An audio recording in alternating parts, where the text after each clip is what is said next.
rolling. Right. Yeah, I'm rolling now. Caley Rose, welcome to The Art. Thank you so much for having me. Thanks for being here. Truly. So I've seen you online before, but I got to meet you at the 1-year anniversary show and party for the Art podcast. Yes. Because our mutual friend, Mickey Caputo, Yep. Michael Christopher Mick, who's The been man on of this, many names. man of many names and many talents, Yeah. has been on this show before. And you guys have been friends for years through voiceover work. Yes. So it was really great of you and Carl to come out, see him perform live, and to be there for our first anniversary show. Yeah, it was really exciting to be there because I felt like an intruder on something that was very exciting and special for you, you know. But then it became, I'd like to be a part of this family, you know. Yeah, no, it's Yeah. great. Everyone who was there made it Yeah. the special night that it was. That's So, nice. and I'm still just thrilled, so excited to have that experience, A whole year. and excited about this podcast. Yeah. So what we talk about here is how people live and pursue their art. And you've posted online like a very exciting story about the most recent turn you've taken in your art. Yeah. But I think first, let's go back to where would you say your art began?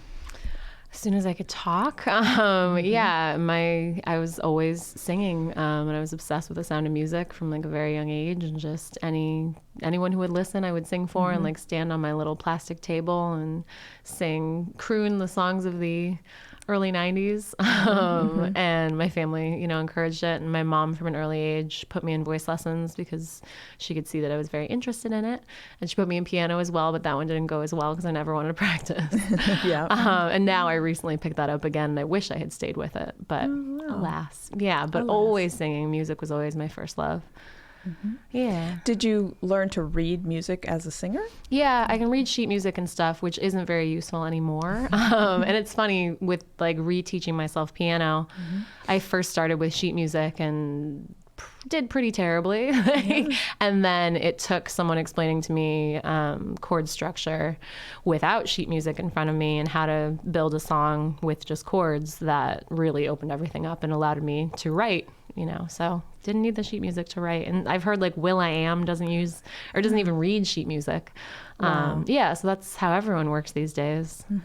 Just Yeah. working with the chords and the sound and getting the melody related to, because usually when you're writing a song, you hear the melody in your head. Yeah, I mean, if you have that kind of mind, I think it's funny because my husband Carl and I were walking one day, and it just kind of occurred to me the way he looks at the world is so different from the way I look at the world. Like he will look around a room and think, "How is this made?" and like, "How can I deconstruct it?" And he's very of that kind of mind. And I constantly have like a radio going that I like to call like Radio Caley. And just at every time there's either something brand new that I'm composing or something ridiculous or like an existing song that I have going in my head. And I realized like not everyone thinks like that. And it was so interesting to me to think, okay, so what's your mind's resting place? Because my husband's is very different from mine. Yeah, I think that answers your question. I don't remember the question. Yes, no, it does. It does answer the question. So as soon as you were born, and I just knew that was going to be the answer. Like I just had this feeling. I was like, she has been living this. And so you were engaged in music and piano and other things. And then was there a deciding point when you decide this is what I'm going to pursue, this is what I'm going to do as a vocation as well as just something I enjoy? It always felt inevitable because I was always like that weird singer girl, like in middle school and in high school. And then I went to college in New York in order to be close to Broadway and be able to do musical theater because that was the goal at the time. And so I went to school in New York at Columbia and did things on campus and off campus. And it was always a guarantee in my mind that there was no way to not do it. And like my mom, when I was graduating, I was doing my final exams senior year, and I was so stressed because I was still a really good student and I didn't study music because I felt like I went to an academic school, I should go for academics. And I studied art history and psychology. And I was so stressed about some final exam. My mom was like, listen, like, we both know you're still going to go into music and performing after college. Why do you even care? Like, Oh, wow. Which was so funny to get that. Yes. The opposite of what you expect parental advice. From your mom, Yeah. And so it did help to ease my stress a tiny bit. But yeah, and then she gave me, when I was graduating, this little necklace with the 2 drama masks. And that was symbolizing, I still believe in that dream and you can still go do it. So it always felt like an inevitable thing. Yeah. Oh, wow. Yeah. That is wonderful. Yeah. And you have that connection Lots there of bumps with your in the mom. road along the way, but there were So times. after college, what started? So then I was still focusing on musical theater. That was always the goal. I started working in real estate because it was flexible and let me go to auditions and make my own schedule, which was another interesting thing. But started auditioning for musical theater and started to see, I was never a great, strong dancer. I was always better. Music was my first and then acting. And honestly, acting wasn't that great. Now I can realize it. But the women who were getting the leading roles, which is what I would have been because I wasn't a great dancer, were film and TV stars because that's the way the industry had gone. Yeah. And it made sense that producers wanted that. And so I thought, okay, I need to bulk up my acting. And so then I started working to try to get better at acting in film and television and enjoyed it enough. And then a lot of my friends were actors. So I kind of fell off the path of music for a while and forgot that my whole goal was acting in order to do music. Oh, okay. Yeah. Got it. And then met this, actually read The Secret, which really changed everything. Actually, I saw the movie first, which I don't know if you've ever seen, but it's super different. A lot of people don't like it for that reason, but it had you go through this exercise of basically you have one life, all of those things that we all have heard, but it spoke to me in a different way. And it said, there are people out there doing the thing that you want to do. So why not you? Why do you think you're so different that you can't do it? And so that was empowering. And then the exercise was imagine your hands where you would want them to be. Is it holding a pen? Is it typing in a computer? Is it cooking? Anything. And mine was immediately in a recording studio with a microphone, which I was like, well, that's different because it's supposed to be on a Broadway stage. And why did I feel that way? And then at the same time, I met this pop producer and I started getting into voiceover and being in the recording studio environment all the time with people. And it's a different community than musical theater. And I felt like I fit in better. Because I loved the music of musical theater, but I was never a super, super fan who knew that this person's understudying this person right now. And I don't know, it just felt like other people were so much more passionate in that way about it. And if I really could do anything like The Secret was telling me I could do, it was going to be pop music. And that's what I really loved. So that opened up that experience. And then I met this pop producer and did some songs with him, but didn't know who I was for a long time. I was probably 23 at the time. Was this still in New York? Yeah, all in New York.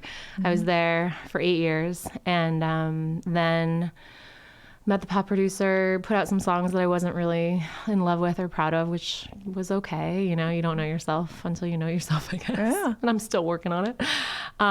With any luck, we all are. Yeah, exactly. And it's a constant process. So no apologies needed, I suppose. And then moved to LA for the sunshine and the happiness and kept figuring out how can I work on music? How can I work on music? Thought of maybe I should be a wedding singer. Or maybe I'm just happy singing anything. And then through a crazy chain of events, it was the end of the year around this time, and I was going to go on my honeymoon with my husband. And I was I want to take a class before the end of the year. Something in me was just I want some education. And that's what I want to do with my time. Because he was going back to work. And I knew they're not back to work, but to a job that took him away from working from home. Yeah. And voiceover can be very isolating. I was very thankful to work in it, but it was me in a booth from my home submitting auditions. And I love people, so it didn't feel right. So I was when he goes back to work, I'm going to be super lonely. So I need to throw myself into something. And then I was I could take a voiceover class. I could take an acting class. I could take a hosting class. I could take something in music.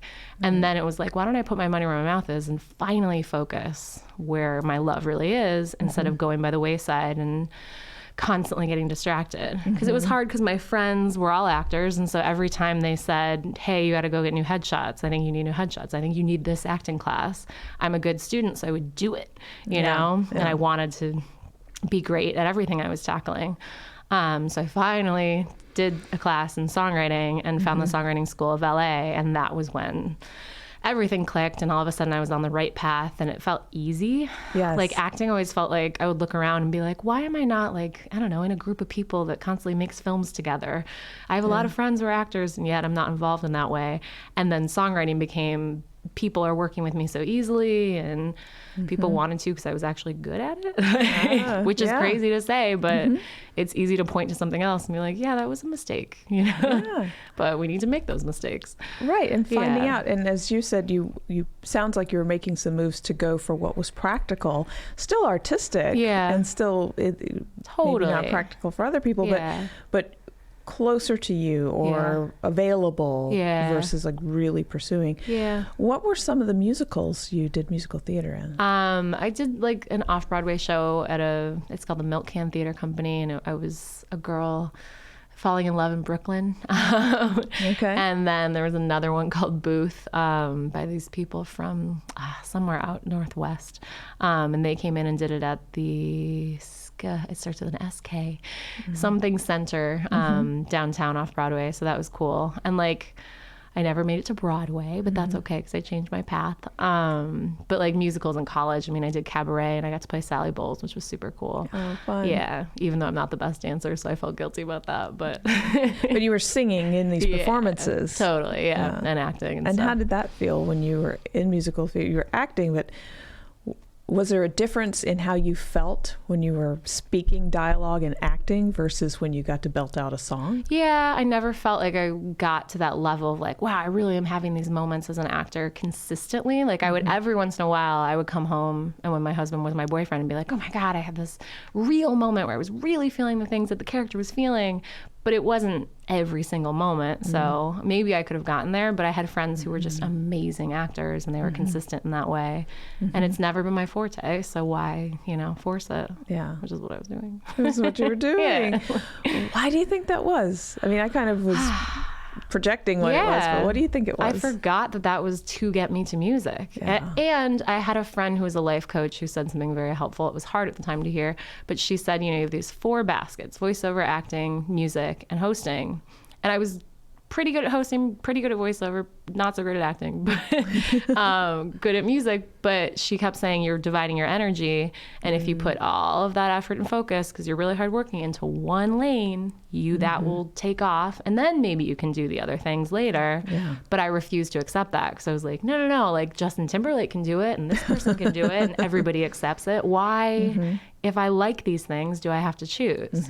So I felt a little rebellious and I didn't want to not do the things that I loved because I enjoyed them. But I now understand that you're supposed to focus. And make it the best. Yeah. What about voiceover? What were some of the things you did and what did you enjoy most about the voiceover work? I was so thankful to find voiceover because I was working real estate and then I was tutoring and then I decided it was a great idea to work at Starbucks, which is great for some people, but I was trying to do it to get health insurance and I was miserable. And I would like be in their basement with these chemicals and there would be these huge New York water bugs like walking by and I just can't handle that. And I was just so miserable, but so determined to prove that I could, afford my own health care because I had just turned 25 and gotten off of my parents' health care. Yeah. So that was what I was doing. And then when I found voiceover and they started calling me in for auditions and it became, it impeded my ability to do voiceover by being at Starbucks at a certain time. I wasn't acting because I would work until like 2 a.m. and then try to sleep. I realized I needed to quit there and found voiceover and was just, oh my God, so in my element, so happy. I was like amazed that people were paying me to do something that I would do for free, And I didn't tell people in the beginning that, of course, you wouldn't tell people that. But I was amazed at how well they treated me. And I just started booking a lot of things very quickly. And it was shocking to me because I don't know. It was so quick. And I didn't tell people I was learning on the job, but I really was in the beginning. And so fortunate to be there. So like, I feel like it saved my life in a way because it kept me going and I was able to be acting and using my voice and make money doing it. So it sustained me. And I thought that I was fully using my voice. And I was like, look, I'm a singer who's using her voice and I'm totally happy. But there wasn't enough music involved. And so I was just going to say, it was a missing element. Did you voice any time or any characters that sang? I created an animated web series with people. No, we also didn't have singing in that. No, Okay. I don't think ever. Okay. It was really lots of commercials, a couple little animated things, which everything was fun and I was enjoying it. But it took a while to realize there's just this tiny thing. I'm so close. Yeah. You know, I'm using my voice. I'm in a recording studio, but melody and rhythm. Yeah. Yeah. Those are the things. Yeah. Were you in between? Would you sing? I hate to say recreationally, but like not for money, but for fun. Did you go and perform sometimes with other musicians or singers? Totally. And I was trying to do music on the side. You know, I would meet a producer and we would work on some stuff, but I mostly would let them lead in the songwriting aspect. And then I didn't know anything about it, so I knew that they knew more than I knew at the time, and so I just let them lead, and ended up with songs that I wasn't fully proud of, but I couldn't put my finger on why. Yeah. You know, and I wasn't telling my story in the way that I needed to, and like they would try so hard, they were amazing. They would say, "Hey, what do you want your songs to sound like?" And I would send them my 35 favorite songs, which was too many now I realize because it's confusing, but I couldn't, you know, like kill my darlings kind of thing. Because if I took this song off the playlist, then, well, that would be terrible. I love that song. Right. So now I realize through working more in music, when it's funny because now I'm working on a song for a company with a woman who's not familiar at music as much as she could be, like as a songwriter, because she's a copywriter and she's amazing, but she gave me a playlist of like 30 songs and I was like, oh girl, okay, we got to pare this down to like 2 or 3, narrow that focus. And I know you got to kill your darlings and it hurts, but yeah. But you've been there, you've had that experience. Yeah. Is there a part of you that thinks that perhaps having that journey and tried all those other things made you more focused on singing and songwriting once you got there? Yes. And now that it's like about 2 years that I've really been focusing on it, I realize I'm very good at being focused and I'm not so good at dividing my energy. So I see what can happen when I focus, and it's been the best 2 years of my life that I've been able to focus on songwriting. And I still do voiceover when it comes in, and I'm still so thankful for it. But yeah, it's been the best 2 years of my life, you know.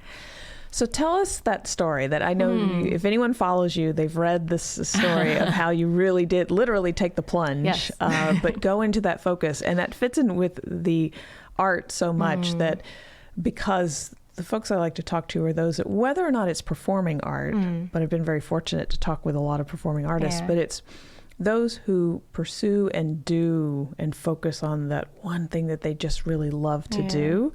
And do that no matter what. They're also known as themselves no matter what. Yeah.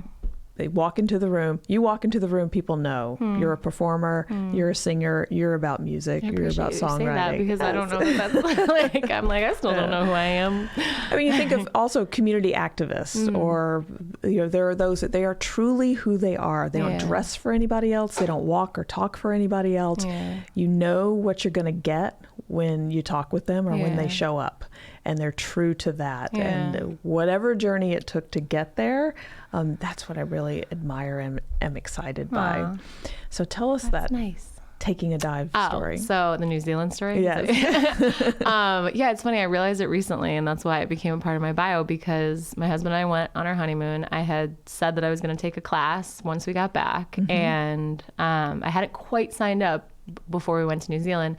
And he flies for free because his family works for the airline, and I get the benefit of like paying a little less. So we took like a very affordable honeymoon, which was awesome. And on the flight on the way there, there's one flight from from LA to Auckland. We didn't make it on the first one, but we made it on the second one. So we went to the airport the first day and didn't get on. And like I had booked hotels and flights from one country within New Zealand to the next, and it was silly, or one island rather. But then we got on the second flight and we get to sit together because they were very kind because it was our honeymoon, and it was the most turbulent flight of my entire life. Oh. And I hope I never look back and say, oh no, that wasn't the worst. This was, because it was terrifying. And even my husband was a little worried, which usually he's the one who's calm under pressure, and I'm afraid of flying. And so it was that bad, and it really made me contemplate mortality. And then when we got over there, Queenstown is such an incredibly active, adventurous city. I don't know, have you been there? No. It's so insane. And if you like adventurous adrenaline sports, it's all up your alley. Like you're looking around and you see like zip liners zipping down the mountain, and then you look a little bit to your left and you see boats going by and people parasailing, and then these like little cars that are so fast on a mountain. It's crazy. And so we did this thing called a canyon swing, where you step up to the ledge and you're obviously in a harness, and it's kind of like bungee jumping, but instead of being pulled back upwards, you swing literally. And it's the thing to do in New Zealand. Like everybody said, if you come to Queenstown, you have to do this. And so, what do they call it? The canyon swing. The canyon swing. Yes, okay. The canyon swing. But it's essentially bungee jumping. Yes, swinging. Exactly. Same distance. And it was, oh gosh, I don't remember the main footage, but high.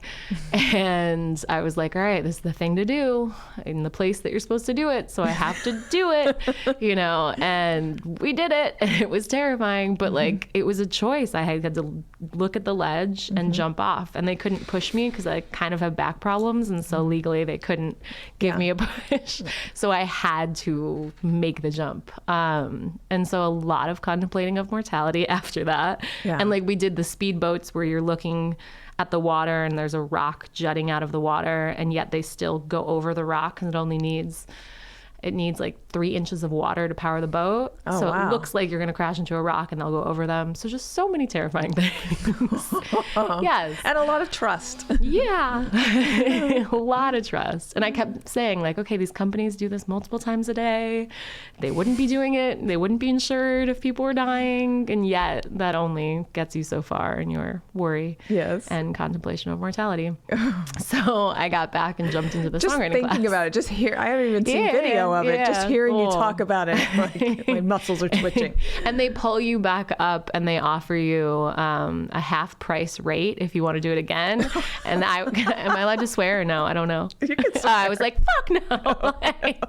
And my husband was like, yes. And so he went again, and I was just like, I'm glad I did it, but yeah. And it's like every fiber of your being, you're standing at the edge of this cliff, and what makes you safe in life is your body telling you not to jump off cliffs. Right. Yes. And then you're going to go against that and go, yeah, but I did it.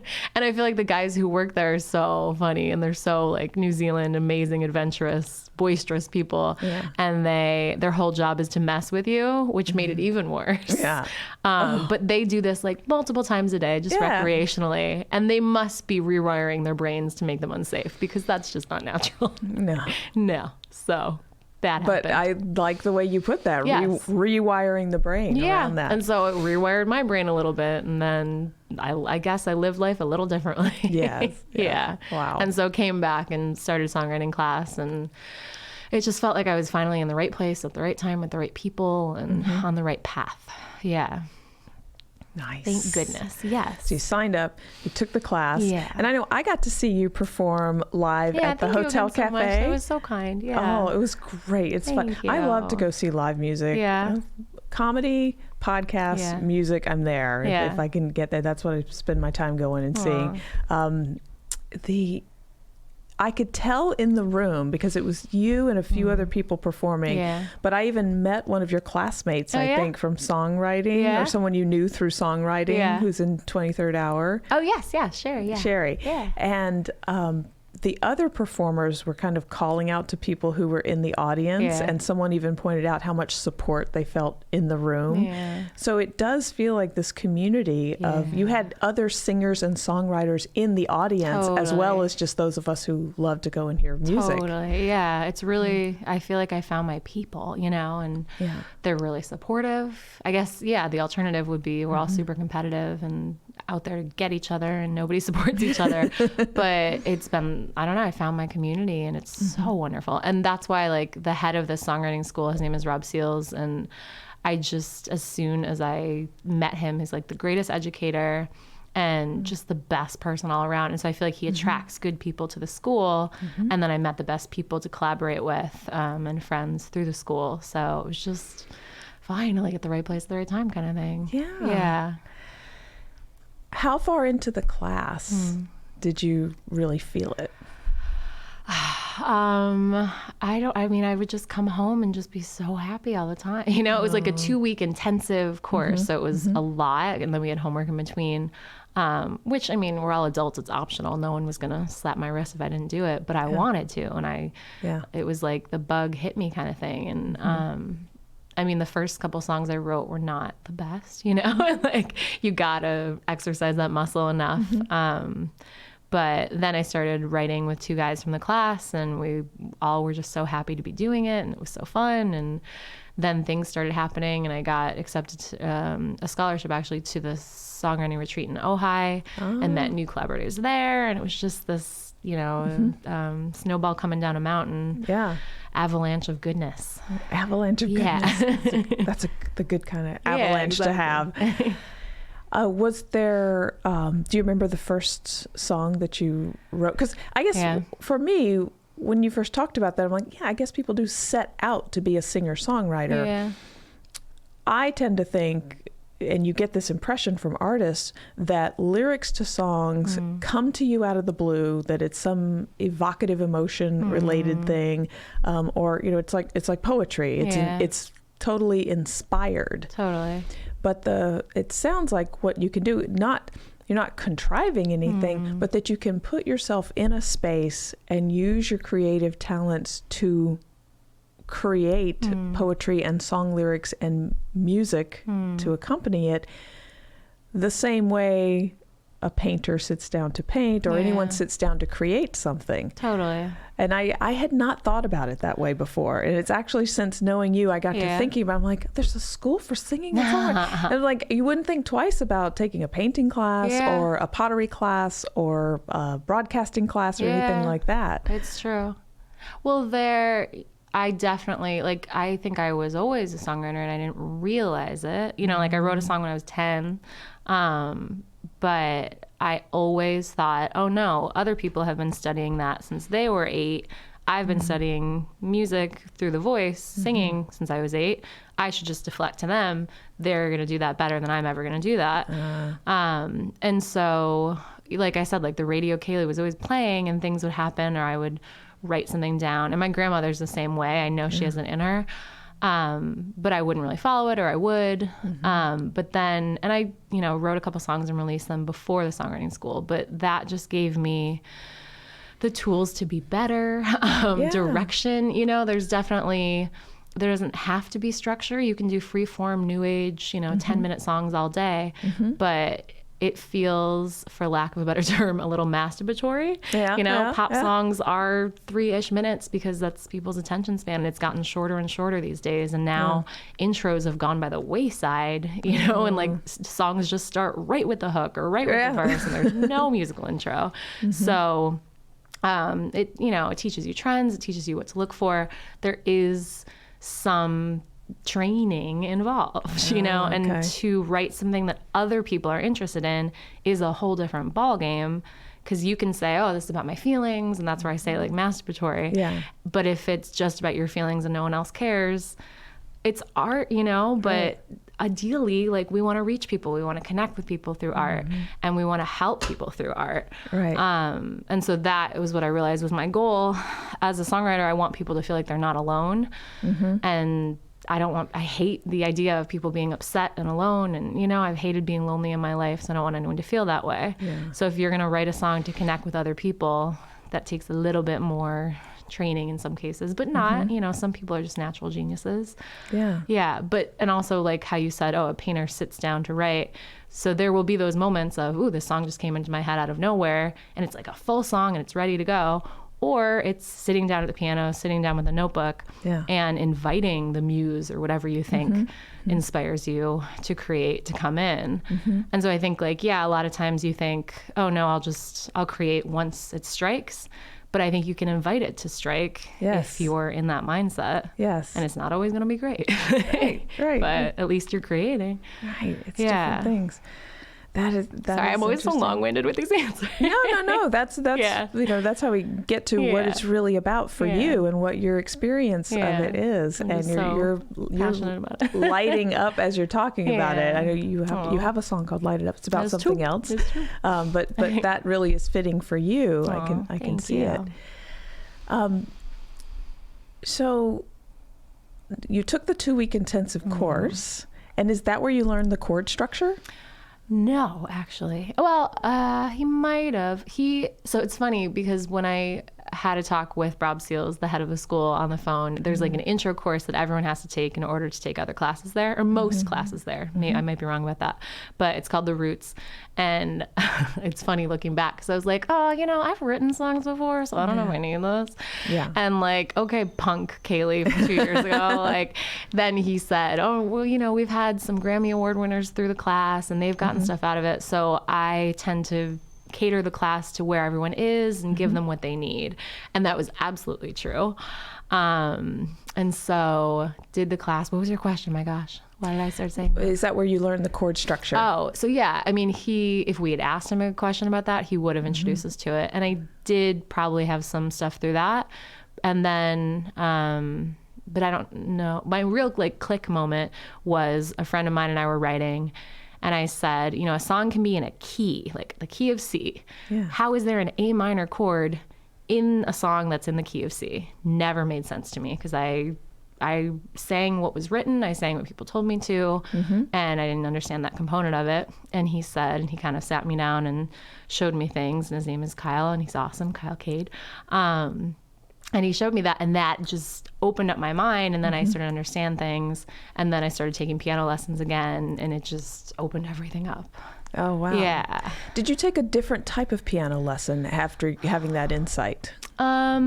I just took what the guy at the songwriting school, Rob Seals, was recommending because I trust him with everything. Yes. But she is amazing. Her name's Robin Frederick. And yeah, actually, we didn't work from sheet music, from classical stuff like I did when I was a kid.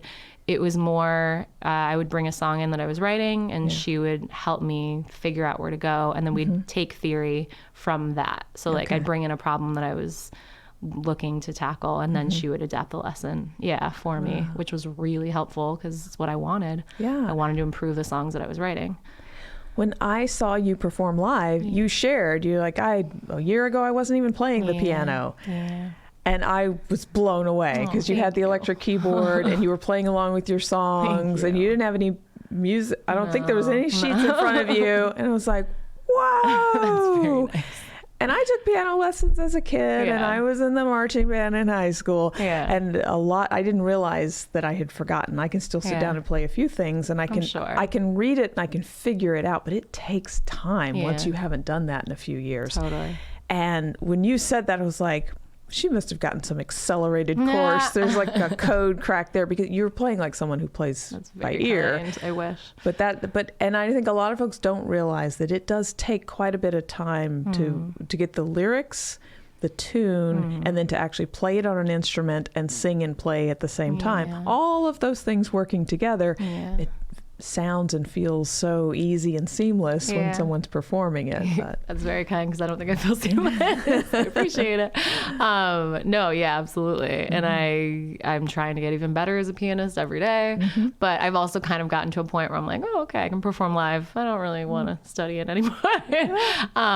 Because I, again, deflect to the instrumentalists who have been, there for forever. And so I have another Hotel Cafe show in April at the main stage. And I think I might have someone else do the instrument part. Because I don't know why I judge myself so harshly for needing to play on my own. Because I saw Bonnie McKee perform last night, the night before, and she is rocking it, and she is amazing. And I never once said, but she's not sitting at the piano, she's not playing a guitar. I'm not judging her for that, because she's amazing. Yeah. You know, but I'm very thankful that I've become self-sufficient in that way, because I went up to Seattle and I had a So Far Sound show, and I thought, okay, I could hire an instrumentalist, I could ask a friend for a favor, which I'm very bad at. Like, I'd rather just do a transaction and not feel guilty, but that's my own issue. Or, you know, I have 4 hours in between landing and getting to the show. I could just play for myself.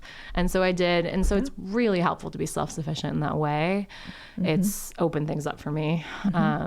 Yeah. So you can do it either way. Yeah. But I don't know. I haven't done it with a guitarist in a while. And it's interesting because I had a show at Republic of Pie a year ago, and it was me on piano for a couple songs and then a friend on guitar. And I realized when I'm playing on a piano by myself, I can put in a couple extra bars of A minor and nobody's going to know, because I'm connected to the instrument. And unless I say, oops, no one will know. But if it's me and a guitar player, I need to really stick to exactly what I told them to play. Right. Typically, and this guy, Mark, was amazing. So he would have been able to cover, but I don't want to throw anyone off. So I need to be by the book a little bit more when I'm with an instrumentalist. So different beasts in different scenarios. Yes, because someone's playing the music that you're singing to. Oh, it all has to work out together. Exactly. Wow. And if I mess up, okay. You know, I've finally gotten to the place where I've seen other people on stage say, oop, you know, oh, that's verse 2 when I started and I thought it was verse 1. And then they start over and I'm like, wow, you know, like that's so cool that they just admitted it and they just, they didn't self-flagellate. They just kept going, you know? Right. So if that happened in a song, everything would be okay. Right. I guess. And think about it, as an audience member, for sure, just start over and play it beautifully. Yeah. Just start over and make it right. Yeah. Don't talk about it. Yeah. I don't want to hear. I want to know you're okay, and I don't want to be distracted, and I just want to be able to enjoy your art. So. Yeah. My voice coach told me that, because I'm so quick to be like, guys, I messed up. You know, I like want everyone to know that I know. I don't think I'm perfect. I know I'm not perfect. But she was like, people kind of want to just be in their chairs and know that you're in the driver's seat and everything's okay. Yeah. But I just want to be like, no, I want to be authentic. I want to tell everyone my truth. Like, and be honest about messing up. Yes. So that's been a journey, and I still don't know. I guess the right decision is to not talk about it. I guess. Or come up with a way that you can quickly acknowledge it, like a catchphrase of your own that you got just dialed in. That's so in that moment, you get, okay, here's the phrase I'm going to say when I need to do a do-over or whatever it is. And you got it. That's cute. Locked in. I could do that. I know enough from over. just public speaking that don't trust your memory and always have something there to back you up. That's because smart. in the moment you will forget things. Yeah, and you There's go to your habits. things that can distract you. Yeah, that makes total sense. I appreciate Wow. that idea. Welcome. Yeah. So we were going to play one of your songs, your most recent release. It was Yay. very exciting. Thank you. But I enjoyed all of the songs that I heard you play and sing at Hotel Cafe. Thank you. And I know that means you've got more to come that you have not released. Yes. So maybe we'll take a look at this one and we'll take a listen. This is the single Worth the Trip. Yes. From 2019, just came out. What do you want to say about that before we get started? This is about my fear of flying. So there's a lot of talking about that this time. But yeah, this was a moment. I was going to Portland with my husband, and as soon as like the wheels went up into the body of the plane, I just started looking out over the lights of LA and thought about how much safety he makes me feel and how helpful he is in those scenarios.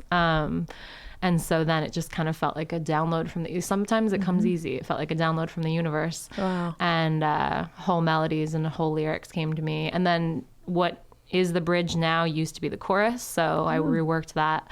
But through the help of my mentor who made that suggestion, which was very helpful. And it is what it is now. Yeah. Wonderful. Thought so. Okay. Erin, we get to play the song? Okay. Thank you. Play. Play. There it is. Need help. I was so focused on my destination. I wasted time being so impatient. But you make me appreciate the journey. 'Cause you make me feel like I can fly. You make me feel like I can fly. I can go anywhere when I'm going there with you. I used to get car sick. I never looked up to see the scenery. Now I'm co-pilot. I navigate when you're my company. I was so focused on my destination. I wasted time being so impatient. But you make me appreciate the journey. 'Cause you make me feel like I can fly. You make me feel like I can fly.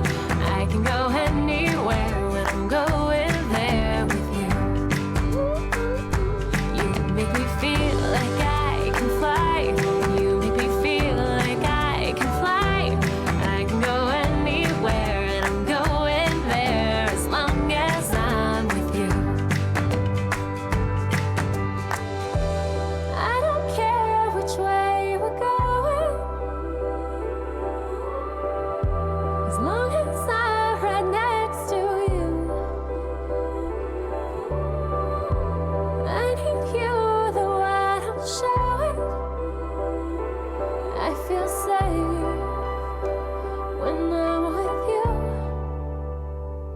You make me feel like I can fly. You make me feel like I can fly. I can go anywhere. You make me feel like I can fly. You make me feel like I can fly. I can go anywhere and I'm going there with you. I can go anywhere, anywhere with you. I can go anywhere as long as I'm with you. Beautiful. Thank you. Thank you for playing it. I knew that was going to happen. I think we started from like into verse 1, so people know there is an intro in that song, unlike some pop songs in the world. Yes. It exists. That's an interesting phenomena when you talk about that, like how the intro. I will say sometimes I'm listening to pop radio, and I don't all the time, but when I'm listening to pop radio in the morning drive time, they'll play a popular song and then it's over, and I'm like, did they shorten that song? I mean, sometimes it does Sometimes really they do, feel like yeah. they just condensed it down because they're like, well, that's the favorite tune everybody wants to hear, so we got to give them a little dose of that top 10 and then move on. But this does feel like a very full song, and like over 2 minutes, and when there was like a minute left, you have that slow down and your voice goes high, and it's just really beautiful. Thank you so much, so much. It's funny because I write like pop and rock and EDM, and so with that I'm like, oh, it's really different, and I like apologize for it all the time, but it makes people happy and it makes people dance and clap. So and it sounds like a story, and I could totally hear that song. You would think of that song being on a soundtrack, perhaps. Thank you for that. I hope that happens. For a TV show or a movie, because it does appreciate tell a story, and it talks about how someone feels. You've collaborated on a lot of songs as well. You want to talk about some of your collaborators? I love co-writing. It's like my favorite. I love being with people, and so sometimes I'll think, oh, I should write by myself more, but it's really good. You know, they say it's not just two minds are better than one. It's two minds lead to infinite possibilities, because you're bouncing ideas off of each other. And so 3 writers is even more. But I do really like 3, because then you can, you know, if you have 2 people and you guys are at a standstill about some idea or concept, it's hard. Like, how do you break the tie? You know, sometimes you just have to give or take a little. But if you have 3, and I've been outnumbered sometimes, you know, so it doesn't always benefit me. But I think it works better. But I love co-writing. I mean, it feels too fun to be considered work. You know, you're just hanging out with people and funny things happen. And I think it also is harder to please 3 people than it would be 1. And so it usually leads to the best ideas, because that's what wins. But then some of my favorite songs I've written myself, and I'm shocked, you know, like really, really, really shocked. But co-writing is the best. So you've recently collaborated on a holiday song with 23rd Hour. Yes. And that's a duo as well, right? I wrote this song with them, and they're awesome, 23rd Hour. And it's called Get Me Home for the Holidays. And it's always a funny thing, 'cause it's like, who's going to sing this? Right. You know, and I'm like, I don't need to, you know, but they were like, how about you sing it? I was like, okay, sure. Yeah. And I was very honored to be asked, because Sherry has a beautiful voice as well. And George, her husband, is awesome as an instrumentalist and producer and writer. So it was really fun. And we just had a bunch of ideas that came together in this song, and I sang it, and I tried to be helpful in the production, but it's not my strong suit. So I tried really hard. But yeah, it's fun doing Christmas music too, because it's only applicable that one time a year. Yes. And for ads, they start in July, so I shouldn't say that because their holiday season starts earlier for the film and TV people. But and then it rolls back around, and you get to enjoy it again. And it's the second Christmas song I've written. I had another threesome collaboration with two of my girlfriends, Yeva and Lori, and we wrote a song called Christmas on the Cheap. And so hopefully I have this like every year. There will be a new Christmas song. Yeah. Have a collection. Yeah. Now, when you said that about television or commercials or advertising, what do you see? I guess it's a twofold question. Yeah. What do you see yourself doing with these songs that you're writing and singing? And what's your favorite? What would you really like to see happen? I mean, it's different purposes, you know, like the EDM stuff in the very beginning. So in the very beginning of writing with these two guys, Rob Gray and Kyle Cade, we would write all the time, and just none of us thought we wanted to be artists at the time. I worried that I was too old, so I just kind of was like, nobody wants me to be an artist, so I'm just going to shut my mouth and not be an artist. And we would write these songs, and it was so fun, but then we would have to try to find people to sing them, and that's difficult because a lot of artists want to be involved in their writing, and they want to be in the room at the get-go because then they feel more connected to it, which is totally understandable. It's how I am. And then Kyle is really great at like finding producers. And now we're in the age where producers are releasing songs as artists on their artist name and featuring the vocalist. And so that was really helpful. So we got some songs picked up by these like amazing 15-year-olds in Europe who are so talented. Yeah, it's crazy. And they are like hustlers, and they got labels involved. So that happened. So like that was incredible. What's the name of that song? There's one called Afterglow. There's one called Show Me. Okay. And there's another one called Let Me Go. And I did the demo vocal, and they kept me on it. So it's crazy. Yeah. And those are all with different European labels. So that was a dream that happened. I'd love to have like a major artist cut a song in the US. That would be a dream. And then with my stuff, I'd love to get a place in film and TV. So that's kind of my focus right now. I have a bunch of different licensing companies who are representing them, and it's just a matter of time as to when the right project aligns with the right song. So yeah, that one I would love to be in like a travel commercial, you know. So you write and you sing and you record and then you make that available to distributors. Yeah. Okay. Well, there's like putting music on Spotify. Like right now I have a number of songs ready to go. I'm going to have another one released on January 22nd. But before you release them, it's like, to me, it's like a cool little loophole because I'm like, I want the world to hear this immediately. Yes. So badly. Like I have like 10 songs done right now that I'm just like, can we just get it out there? But at least I can send it to these licensing companies and they can say yay or nay. Yeah, we want to represent this or not. And so it's like, okay, at least I'm like showing some people right now, you know, and I can show friends and family, of course. So that's the goal right now, to get it on film and TV and have it reach the world. And have it be you performing it, ideally. Yeah. And I mean, it's funny because I had a conversation with a friend of mine who used to work at a label yesterday, and he said I have to choose between songwriting and being an artist. And I was like, what? Like, I don't want to have to do that. And I felt like I was finally focusing, you know, I'm not acting as much, I'm not hosting as much, and I'm just focusing. But he was really adamant that I should be focusing on either songwriter or artist songwriter. And I'm like, okay. Why? So it's a funny day that we have this conversation because I'm in this who the heck am I all over again place. His point was, if you want to be an artist and then you're in a songwriting session for someone else, that's wasted time. You could be writing things for yourself. You could be being better about social media and getting the word out about your songs. And if you want to be a songwriter and you're wasting time being an artist, then that's time that could have been spent writing for other people and honing your skills in that way. So I get it. Okay. But I'm having a hard time accepting it. And I'm doing both. Okay. And the whole reason I became an artist was to be able to tell my stories, and because we would have these like little baby songs without a home. And so then I was like, all right, well, I can give these things a home, and I know I'm going to work really hard for them and get the best producer I possibly can behind it. So it felt good that I could use myself as a vehicle in that way. Yes. And now I'm like, oh shoot, should I not be an artist? No, there's no way I'm never going to be an artist. You know, like it's always in me. It's always going to be there. So that's what I am.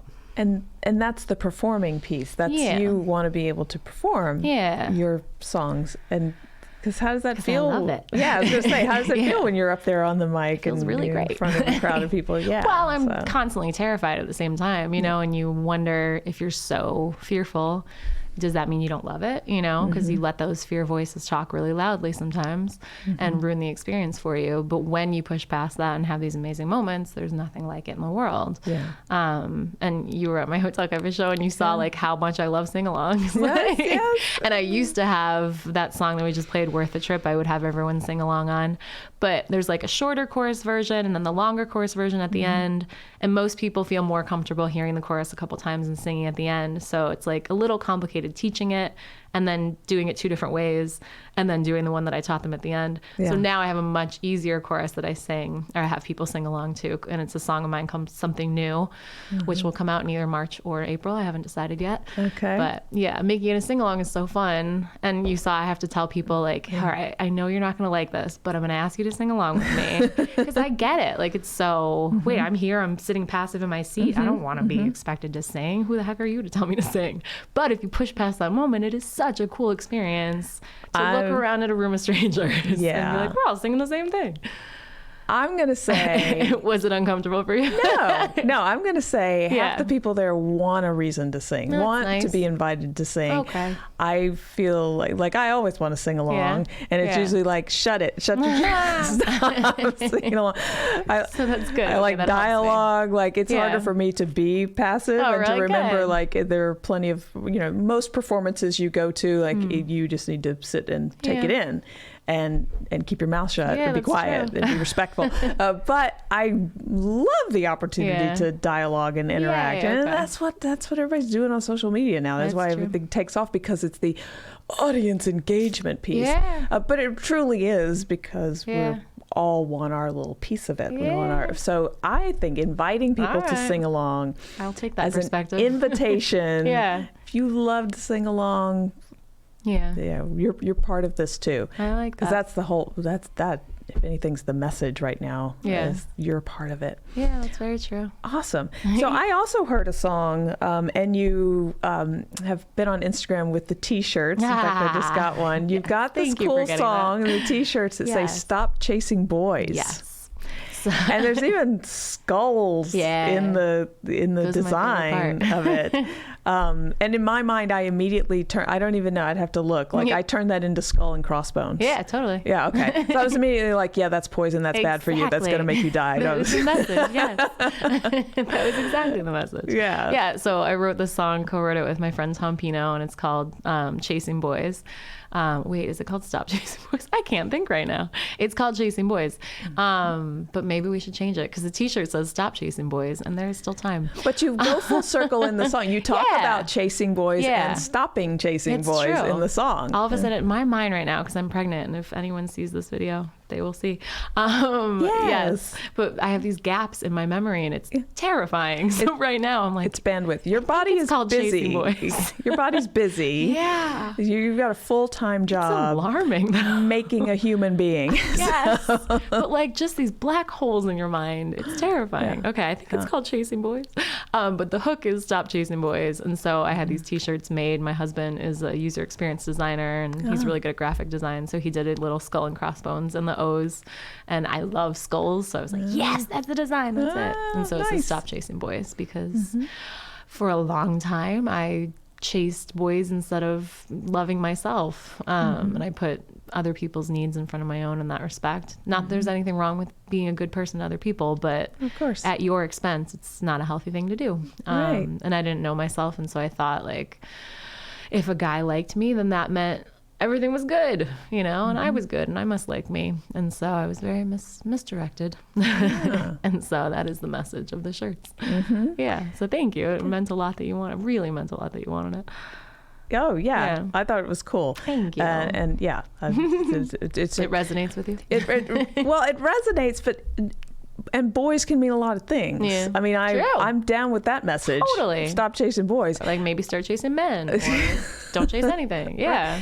Don't chase anything. Yeah. I mean, Yeah. my motto is avail yourself to your destiny. You end up where you're supposed to be. I like that. So, but that availing yourself is stepping forward into the world and Yeah. being there and being present with it and doing it. That's fine line Yeah. to chasing it. Yeah, it is. And I'm a pusher. Like she says in Mean Girls, I'm a pusher. I like to work hard and I like to try. And if there's a door, I like to burst through it, you know? Yeah. So Yeah. I've had a hard time with that idea of, I should be passive. And I know a lot of people have trouble with The Secret for that reason. It's like, just sit back and dream. But no, you need to make yourself available. So I like the way you word that a lot. Thanks. Thank you for that. I take that. Yeah. Can you say Take that it. actually one more time? Avail yourself to your destiny. Avail yourself to your destiny. You end up Right. where you're meant to be.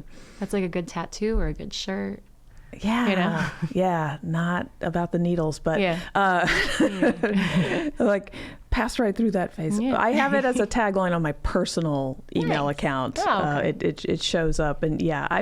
I mean, for a longer than I want to admit, that's Yeah. been my personal motto, I like and I it. probably should talk about it more. But Yeah. when I heard you sing the song and you tell a story in that song too, Yeah. I was like, well, yeah, that's definitely true in relationships, but wow, that's true for a lot of things. Yeah. And it's a fine line. Yeah.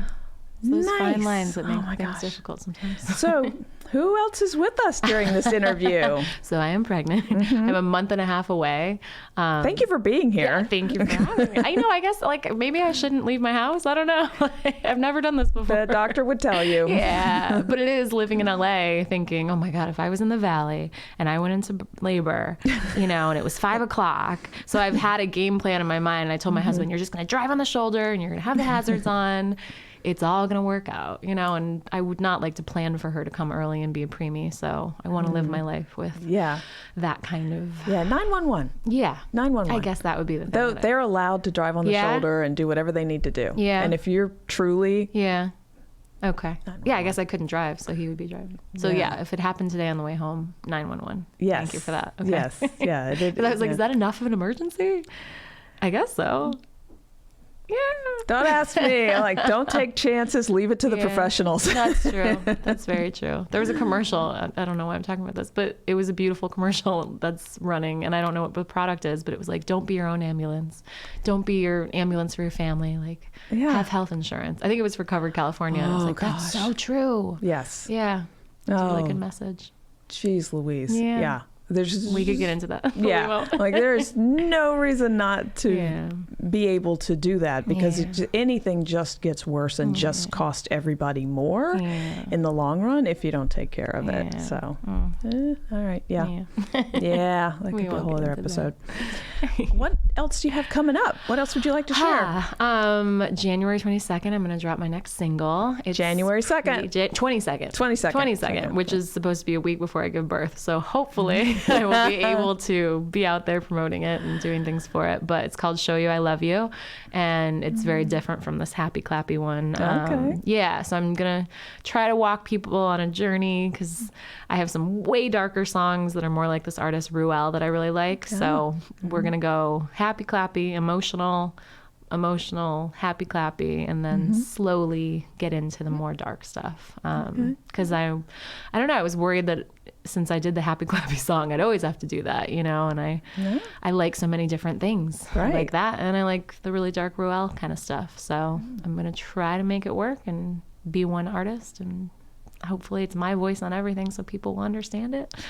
Yeah. You have a beautiful voice. Thank you so and much. because I was listening to Truly. the songs and listening to the music, and Thank you. I was like, wow, it's really engaging. It really pulls you in, and you change it up. There's a lot that's repetitive, but then you'll do like a change in it, and it's really nice. Thank you. And I think that's great to have a variety of songs and different hope so. emotions. Yeah. And that's when you were saying, I was about to make a joke and say, oh, it sounds like a day in my life. but that it really is accurate. That is life. Yeah. There are going to be those happy times. There's going to be sad times. Totally. And it's knowing that you're going to move through all of it, but embracing all of it. Yeah, So. I hope so, because I don't know. I didn't want like things to sound too different for people to be like, there should be two different artists. Yeah. Because I've heard that a little bit, but I think if I don't know, it's all me. It's all just different shades of me. So hopefully it'll work. Yeah. Yes. So next month is the emotional ballad one. And then more, I'm going to try to release every 4 to 6 weeks after that, even when I have a newborn. So we'll see. That's the aim. Are these songs that are done but need the releasing? Yeah, totally. They're done. Some of them don't have music videos yet, but I'm trying to put one together on my own for this next single. And then I think I'll hire outsource to the professionals for the next couple. Yeah. And it takes time and effort and energy to get the word out. It's all about people hearing it. I want to share it with the world and let people know they're not alone. So let's get that music out there. Yeah. I think it's going to be beautiful. Thank Do you have a vision you. for your family life moving forward? I have no idea Carl what it looks is like. very supportive of you doing this. I've had the best 2 years of my life songwriting, and so I don't want it to stop. And so I am a little terrified of what's going to happen when a baby comes into the picture. I know it's going to change. Of course, everybody says it. And I know I'm going to want to be with her all the time. I could say, oh no, I'm still going to work. And then it could totally change in a month and a half. Yeah. Yeah. But I'm never going to stop this love that I have for writing and singing and performing. So I have a show lined up in April already, and that'll be the first kind of landmark after giving birth, and I'll be releasing music, and it's all going to work out. I just need to believe that, you know? And I do a lot of Skype sessions, for other artists and other people. So there's a way to work it out. Yeah. I'm just going to have to find my footing. You will. Yeah, Everyone thank you. does. I hope. And just know, do what feels right in the moment. Yeah. We have phones now, so you can record anytime, anywhere. Exactly. So when you go through this experience, very likely that there will be inspiring moments all over the place, and you have something right there you can record. Yeah, voice memos and capture it. Takes up all the space on my phone. And actually this week I've been running out of space and needing to delete old voice memos of just like, oh, this is a melody that might work. Oh, this is a lyric that might work. So I can be nursing and talking into voice memos. There you go. Yeah. All right. Anything else? Ending on nursing, apparently. I'm sorry. Ending on nursing. We made it all the way through until we got there. And now we should stop. I'm just kidding. Anything else? No, thank you for having me. Are you kidding? Absolutely. I'm glad we connected. It's been a pleasure. I look forward to seeing you again live whenever Truly. that happens. Thank you. And we'll be looking for the releases as they come up and posting those. And my favorite thing to do is I just share out anyone who's been on the show, even shows I haven't released yet. I just start sharing out everybody's stuff. That makes me happy when I get to do that. I scan and actually look for guests. I'm like, I haven't heard anything from Laura House for a while. What is she doing? Where is she performing?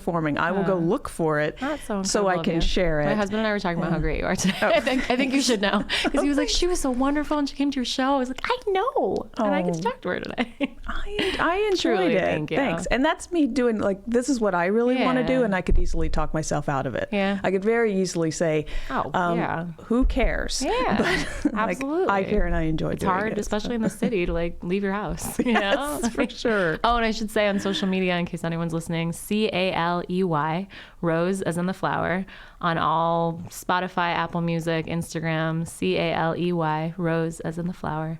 And Worth the Trip is out there on social media platforms. I have a Patreon page if you'd like to become a patron, which is very exciting. I put lots of behind the scenes stuff on there. And the next song is coming out January 22nd. Show You I Love You. Beautiful. Yes, Great way to end it. Gotta get Thank out you, there. Caley. Thank you so much. Thank you, Erin. Thank you, Erin.